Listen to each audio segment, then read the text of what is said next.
Hello everyone. Class 9 विषय हिंदी, पाठ संख्या 2, ल्हासा की ओर, जिसके लेखक हैं राहुल सांस्कृत्यायन। हमारा फर्स्ट लेसन कंप्लीट हो गया था। आज हम सेकंड अध्याय स्टार्ट कर रहे हैं, ल्हासा की ओर। सबसे पहले बेटा मैं इसके कठिन शब्द आपको समझा रही हूँ। डाड़ा, ऊंची जमीन। थोड़ला, तिब्बती सीमा का एक स्थान। भीटे, टीले के आकार का सा ऊंचा स्थान। कंडे, गाय भैंस के गोबर से बने उपले। सत्तू, भुने हुए अन्न का आटा। थुक्पा, सत्तू या चावल के साथ मूली, हड्डी और मांस के साथ पतली लेई की तरह पकाया गया कोई खाद्य पदार्थ, उसे क्या कहते हैं? थुक्पा। गंडा, मंत्र पढ़कर गांठ लगाया हुआ धागा। चिरी, फाड़ी हुई। भरिया, भारवाहक। सुमति, लेखक को यात्रा के दौरान मिला मंगोल भिक्षुक, जिसका लेखक ने नाम रखा सुमति। ठीक है। पाठ का नाम है ल्हासा की ओर और इसके लेखक हैं राहुल सांस्कृत्यायन। लेखक का नाम है राहुल सांस्कृत्यायन। इस पाठ में सबसे पहले अब मैं आपको लेखक परिचय बताऊंगी कि लेखक का जन्म कब हुआ, लेखक की मृत्यु कब हुई, लेखक ने कौन कौन सी रचनाएं लिखी। पाठ है ल्हासा की ओर और लेखक है राहुल सांस्कृत्यायन। राहुल सांस्कृत्यायन का जन्म सन 1893 में उनके ननिहाल गांव पंधाह जिला आजमगढ़ में हुआ। उनका पैतृक गांव कनेला था। उनका मूल नाम केदार पांडे था। राहुल सांस्कृत्यायन का मूल नाम केदार पांडे था। उनकी शिक्षा काशी, आगरा और लाहौर में हुई। सन 1930 में उन्होंने श्रीलंका जाकर बौद्ध धर्म ग्रहण कर लिया था। बौद्ध धर्म के प्रति उनकी बहुत अधिक रुचि थी, इसलिए राहुल सांस्कृत्यायन ने सन 1930 में बौद्ध धर्म को ग्रहण कर लिया था। तब से उनका नाम राहुल सांस्कृत्यायन हो गया। राहुल सांस्कृत्यायन का जो पैतृक नाम था, शुरू से जो उनका नाम था वो क्या था? केदार पांडे। 1930 में जब उन्होंने बौद्ध धर्म को ग्रहण किया बेटा, तो उनका नाम पड़ा राहुल सांस्कृत्यायन।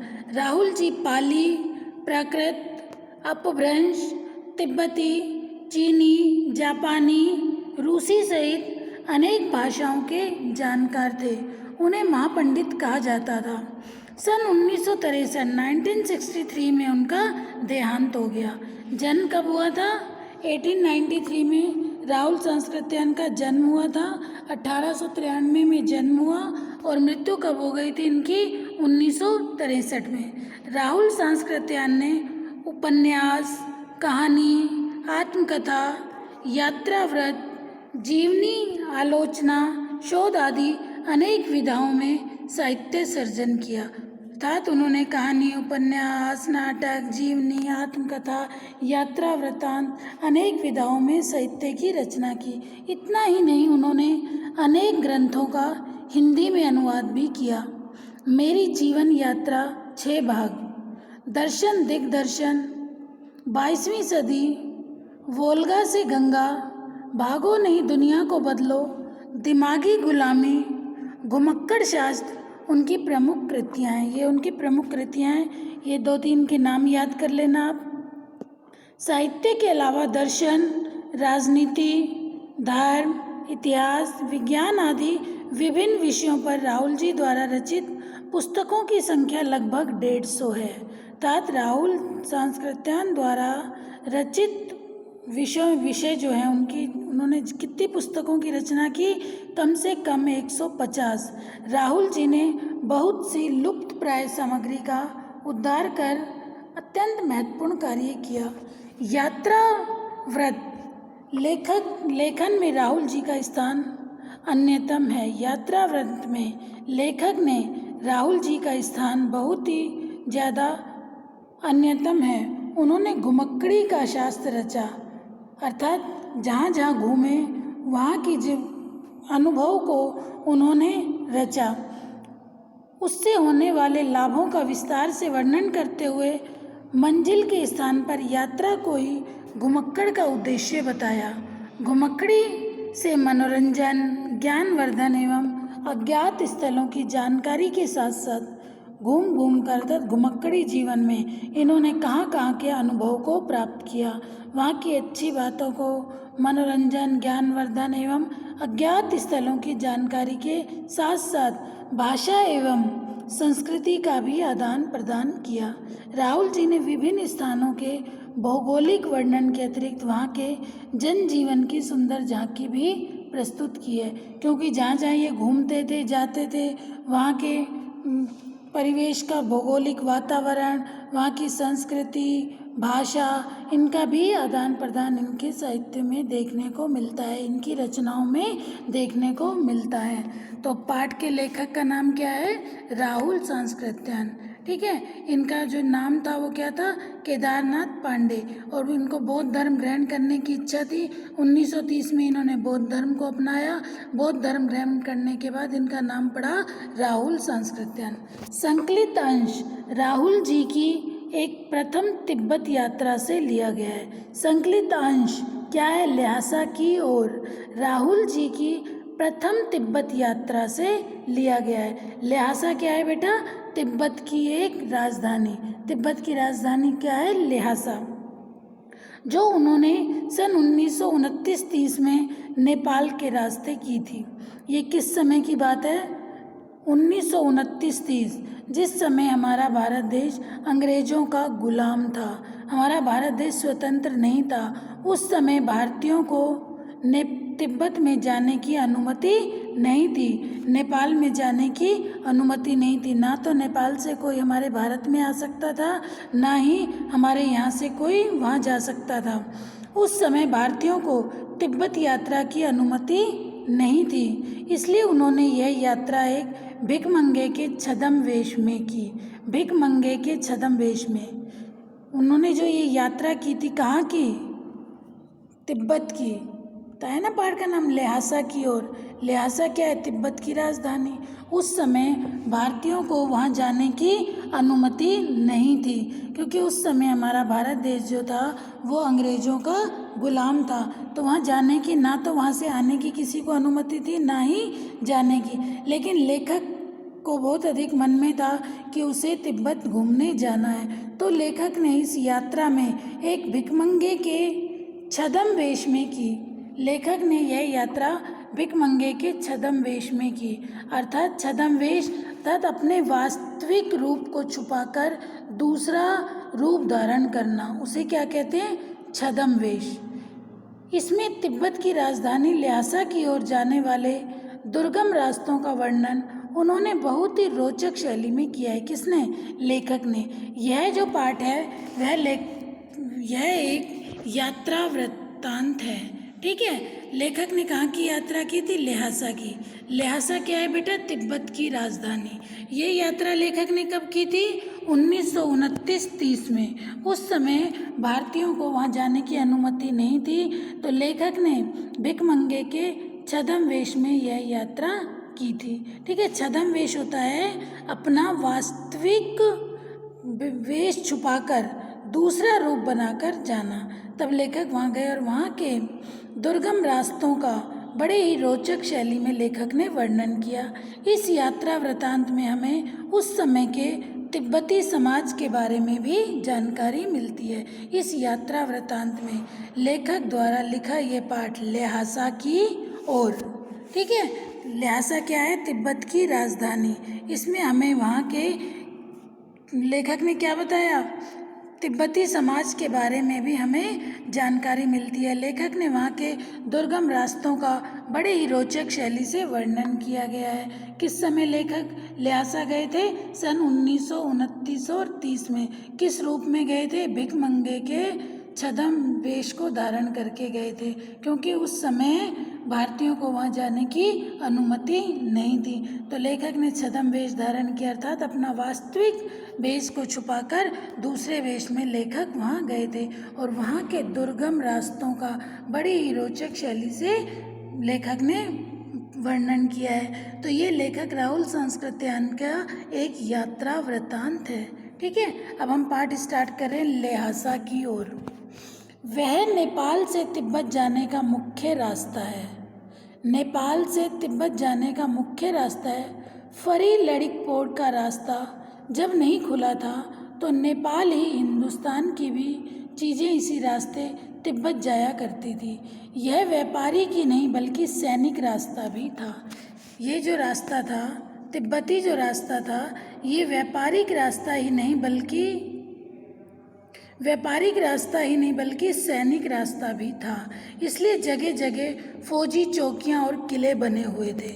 जगह जगह फौजी चौकियां और किले बने हुए थे जिनमें कभी चीनी सेना रहा करती थी।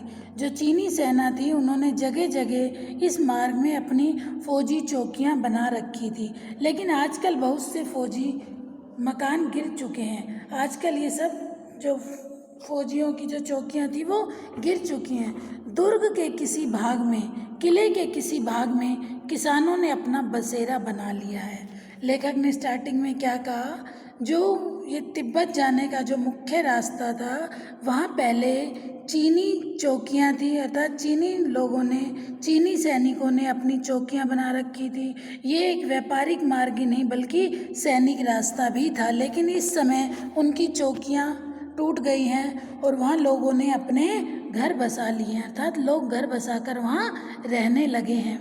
ठीक है, दुर्ग के किसी भाग में जहाँ किसानों ने अपना बसेरा अर्थात रहने का स्थान बना लिया है, वहाँ घर कुछ आबाद दिखाई पड़ते हैं। ऐसा ही परित्यक्त एक चीनी किला था।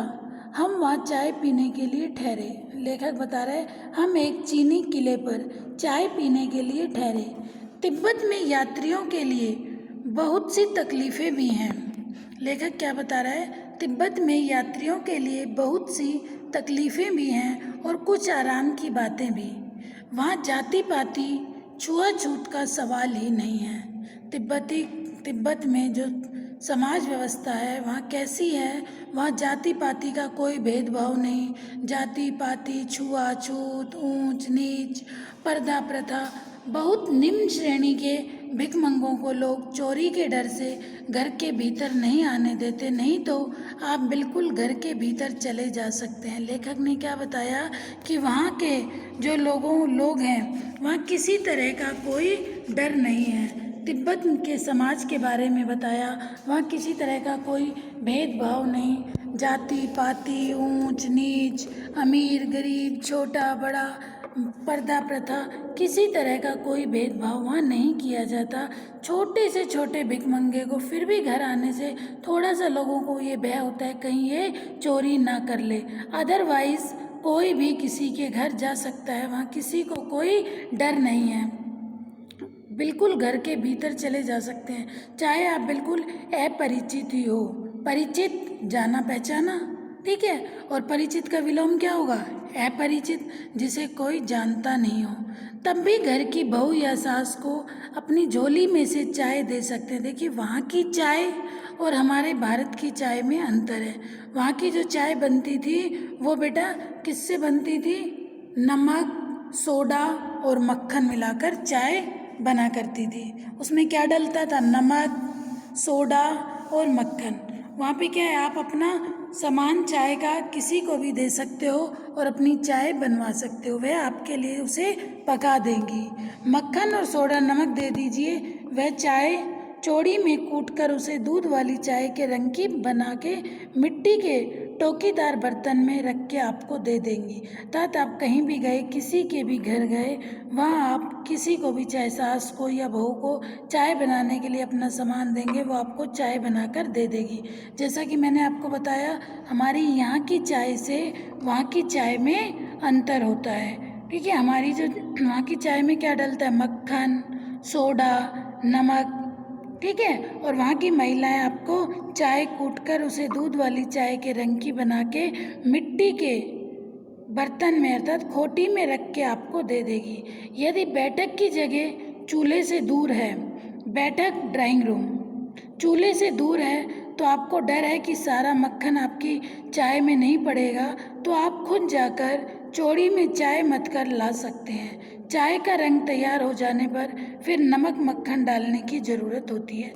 तो यहाँ लेखक क्या बता रहा है कि वहाँ अगर किसी को ऐसा लगे कि मैंने जितना मक्खन दिया पता नहीं मेरी चाय में उतना डलेगा या नहीं, कहीं कोई से चुरा तो नहीं लेगा, तो आपको वहाँ पूरी छूट है कि आप अपनी चाय को खुद मथ कर वहाँ दे दीजिए। जब चाय बनकर आ जाए तो आप उसमें अपने आप उसमें मक्खन डाल लो। चाय का रंग तैयार हो जाने पर फिर मक्खन डालने की ज़रूरत होती है। देखिए बेटा, क्या किसी अजनबी को ऐसे अपने घर में हम आने देते? नहीं। लेकिन तिब्बत में क्या है, तिब्बत में जो समाज के बारे में बताया गया, वहाँ किसी को किसी तरह का कोई मतलब डर नहीं था। वहाँ कोई भी भिखमंगा आता उसे अपने घर में आने की अनुमति दे दी जाती थी, और सास या बहू कोई भी उसे अगर चाय बनानी है तो बनाकर दे देती थी। ठीक है, नेक्स्ट पैराग्राफ। परित्यक्त चीनी किले से जब हम चलने लगे। देखिए, यह लेखक का एक यात्रा वृतांत है। तो लेखक कहाँ गए थे? तिब्बत की राजधानी ल्हासा में। तो वहाँ उन्होंने जो जो भी अनुभव किया, जो जो देखा, जो जो अनुभव किया, उसी का वर्णन लेखक ने अपने इस पाठ में किया है, ल्हासा की ओर।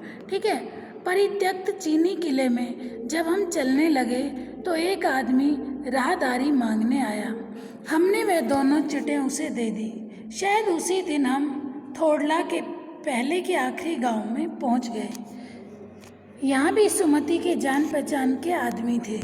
सुमति के जान पहचान के आदमी, सुमति बहुत भिक्षुक था और भिखमंगे रहते भी ठहरने के लिए अच्छी जगह मिली। 5 साल बाद लेखक क्या करे, पहली बार लेखक जब सन 1929-30 में जब तिब्बत में गया था तो छद्म वेश धारण किया था। किसका? भिखमंगे का। भिखमंगों को वहाँ रहने के लिए अच्छी जगह दी जाती थी। लेखक बता रहा है 5 साल बाद जब हम इसी रास्ते लौटे थे और भिखमंगे नहीं थे, एक भद्र यात्री के वेश में घोड़े पर सवार होकर आए थे, किंतु उस वक्त किसी ने हमें रहने के लिए जगह नहीं दी। जब हम भिखमंगे के वेश में आए तो हमें यहाँ रहने के लिए अच्छी जगह मिली, लेकिन जब हम सूट बूट पहनकर एक सामान्य भद्र यात्री के वेश में घोड़ों पर सवार होकर यहाँ आए तो उस समय किसी ने हमें रहने के लिए जगह नहीं दी और हम गांव के एक सबसे गरीब झोपड़े में ठहरे थे। बहुत कुछ लोगों की उस वक्त की मनोवृत्ति पर ही निर्भर है, खासकर शाम के वक्त छड़ पीकर बहुत कम होश हवास को दुरुस्त रखते थे। छड़ ये एक नशीला पदार्थ है। शाम के समय अक्सर लोग उसे पीकर नशे में मस्त रहते थे। कौन बता रहा है? ये लेखक। कहाँ के बारे में बता रहा है? तिब्बत के बारे में, ल्हासा। लेखक कहाँ गया था? तिब्बत की राजधानी ल्हासा में। ठीक है, ये वहाँ के अनुभव ही लेखक अपने इस पाठ में वर्णन कर रहा है। अब हमें सबसे विकट डाड़ा थोड़ा पार करना था। डाड़े तिब्बत में सबसे खतरे की जगह है। ठीक है, 16-17 हजार फीट की ऊंचाई पर होने के कारण उनके दोनों तरफ मीलों तक कोई गांव गिराव नहीं था। लेखक ने क्या बताया कि अब हमें डाड़े को पार करना था। ठीक है, ये तिब्बत का सबसे खतरे की जगह है, जो 16-17 हजार फीट की ऊंचाई होने के कारण उनके दोनों तरफ मीलों तक कोई भी गांव, ऊंचाई कितनी? 16-17 हजार फीट ऊंचाई, और कई मीलों तक आसपास कोई गांव नहीं होते। नदियों के मोड़ और पहाड़ों के कोनों के कारण बहुत दूर तक आदमी को आदमी नहीं दिखाई देता था। इस मार्ग में सुनसान जगह, आदमी को आदमी नहीं दिखाई देता था। डाकुओं के लिए यह सबसे अच्छी जगह है। लेखक क्या कह रहे हैं? ये जो एरिया था, ये जो मार्ग था, वो डाकुओं के लिए सबसे अच्छी जगह है। तिब्बत में गांव में जाकर खून हो जाए तो खूनी को सजा भी मिल सकती है, लेकिन इस निर्जन स्थानों में मरे हुए आदमियों के लिए कोई परवाह नहीं करता। लेखक ने क्या कहा? इस निर्जन जिस स्थान पर कोई भी नहीं हो, निर्जन जो शांत जगह हो, वहाँ कोई नहीं हो। लेखक ने क्या बताया? ऐसी सुनसान जगह, ऐसी ऊंची ऊंची पहाड़ियाँ, काफ़ी मीलों तक कोई घर नहीं। अगर किसी की यहाँ मृत्यु भी हो जाए तो खूनी को सजा भी किसी को किसी का पता भी नहीं चलेगा। और अगर तिब्बत के गांव में आकर खून हो जाए तो खूनी को सज़ा मिल सकती है, लेकिन लेखक ने कहा इस निर्जन स्थान पर अगर किसी की मृत्यु हो गई, किसी ने किसी को मार दिया, तो किसी को कोई परवाह भी नहीं करता। सरकार खुफिया विभाग और पुलिस पर उतना खर्च नहीं करती, और वहाँ गवाह भी तो कोई नहीं मिल सकता। उस एरिया में कोई गवाह भी नहीं मिल सकता, और वहाँ का जो सरकार है वो प्रशासन पर, खुफिया विभाग पर अधिक पैसा खर्च नहीं करती। डकैत पहले आदमी को मार डालते हैं, उसके बाद देखते हैं कि कुछ पैसा है कि नहीं। वहाँ क्या करते हैं, उन घाटियों में डकैत पहले व्यक्ति को मार डालते हैं, फिर देखते हैं इसके पास कुछ है या नहीं। ये लेखक कौन से मार्ग की बात कर रहा है? जमीन से 16-17 हजार फीट कौन सा डाढ़ा थोड़ला के मार्ग का लेखक वर्णन कर रहा है। ठीक है, सरकार खुफिया विभाग और पुलिस पर बहुत अधिक खर्च नहीं करती थी, और अगर डाकू उस मार्ग में किसी को मारते थे तो क्या करते थे, पहले व्यक्ति को मार देते थे, फिर ये देखते थे कि उसके पास कुछ है कि नहीं। हथियार का कानून न रहने के कारण, देखिए तिब्बत में हथियार का कानून न रहने के कारण यहाँ लाठी की तरह लोग पिस्तौल बंदूक लिए फिरते थे। देखिए हमारे यहाँ भारत में कोई भी व्यक्ति ऐसे बिना लाइसेंस के अपने पास पिस्तौल वगैरह नहीं रख सकता। ठीक है, वहाँ पे हथियार से संबंधित कोई कानून नहीं था, कोई नियम नहीं था, तो वहाँ पर लोग लाठी की तरह पिस्तौल और बंदूक को हाथ में लिए फिरते थे। डाकू यदि जान से न मारे तो खुद उसे अपने प्राणों का खतरा है। गांव में हमें मालूम हुआ कि पिछले ही साल थोड़ा के पास खून हो गया था। शायद खून की हम उतनी परवाह नहीं करते क्योंकि हम भिखमंगे थे, और जहाँ कहीं वैसी सूरत देखते तो टोपी उतार, जीभ निकाल, कुच्ची कुच्ची का हिंदी है दया दया, एक पैसा कहते भीख मांगने लगते। लेकिन पहाड़ की ऊंची चढ़ाई थी, पीठ पर सामान लाद कर कैसे चलते। पहाड़ की ऊंचाई पे सामान भी था, और अगला पड़ाव 16-17 हजार मील से कम नहीं था। अगला पड़ाव जहाँ विश्राम गृह था वो कम से कम 16-17 हजार फीट और ऊंचा चलकर ही था। मैंने सुमति से कहा कि यहाँ से लड़कोर तक के लिए 2 घोड़े कर लो, सामान भी रख लेंगे। लेखक ने क्या कहा कि पहाड़ों पर चढ़ाई वाला मार्ग था, ऊंचाई पर चढ़ाई थी, 16-17 हजार फीट ऊंचे पे जाकर विश्राम गृह था। तो लेखक ने कहा कि मैंने सुमति से कहा कि अब हमें यहाँ के लिए कोई 2 घोड़े कर लेने चाहिए, क्योंकि अब यहाँ पर चलना हमारे लिए मुश्किल होगा। आज हमने, ठीक है, अभी तक हमने क्या पढ़ा, आज इतना ही पढ़ेंगे बेटा। लेखक जो था, लेखक का नाम क्या था, राहुल सांस्कृत्यायन। 1930 में उन्होंने बौद्ध धर्म को अपनाया था। ठीक है, लेखक का ये जो पाठ है वो क्या है, यात्रा वृतांत। कहाँ की यात्रा कर रहा था लेखक, ल्हासा की ओर। ल्हासा क्या है, तिब्बत की राजधानी। लेखक ने उस मार्ग के बारे में बताया। ठीक है, उस यात्रा में जो जो लेखक ने अनुभव किए उनका वर्णन इसमें किया। उस मार्ग में जो दुर्गम रास्ते थे उनका वर्णन किया। ठीक है, और उस समय भारतीयों को तिब्बत में जाने की अनुमति नहीं थी, इसलिए उन्होंने यह यात्रा भिखमंगे के छद्म वेश में की। भिखमंगे के छद्म वेश में अर्थात अपनी पहचान को छुपाकर लेखक क्या अपनी पहचान छुपाकर दूसरी रूप में वहाँ गया। कहाँ गए थे, ल्हासा, और वहाँ के मार्ग के बारे में लेखक ने बताया। दूसरा लेखक ने बताया कि वहाँ का जो समाज था, वहाँ किसी तरह का कोई भेदभाव नहीं, ऊंच नीच नहीं, छुआछूत नहीं, भिखमंगों के साथ वहाँ अच्छा व्यवहार किया जाता था, रहने के लिए अच्छी जगह दी गई।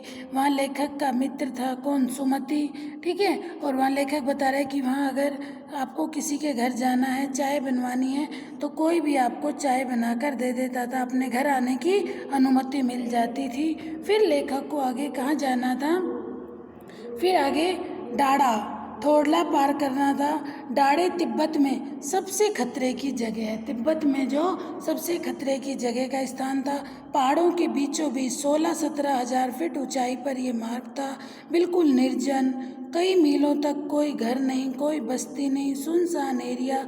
और लेखक ने क्या सोचा कि इस मार्ग में कुछ भी घटना घटित हो जाए तो किसी को पता भी ना चले।